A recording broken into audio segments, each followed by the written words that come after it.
आता बातमी खोपोलीमधून रायगड जिल्ह्यातील खोपोली नगर परिषदेच्या नवनिर्वाचित नगरसेविका मानसी काळोखे यांचे पती मंगेश काळोखे यांची हत्या करण्यात आली होती आणि या हत्येचा सीसीटीव्ही आता समोर आलाय।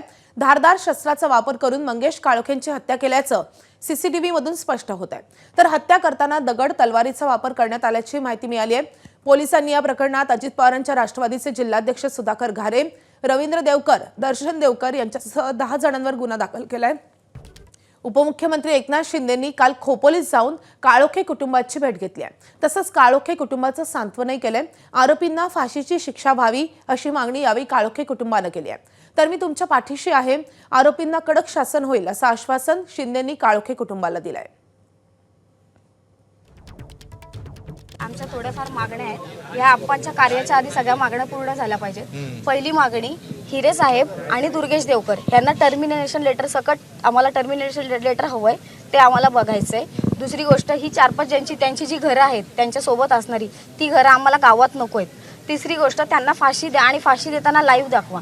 तसं पॉसिबल नसेल त्यांना आमच्या ह्या चौकात महाराजांच्या स्मारकासमोर आप्पाच्या घरासमोर फाशी द्या।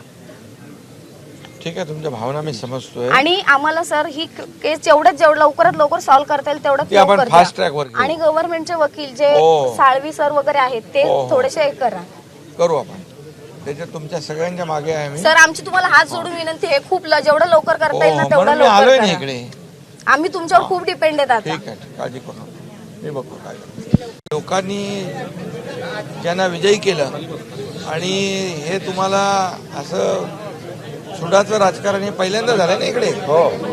हे परत होता कामा नये, अशी वृत्ती ही जी आहे ती ठेचून काढली पाहिजे आणि पुन्हा असं होऊ नये याची काळजी आम्ही घेऊ। एबीपी माझा, उघडा डोळे बघा नीट।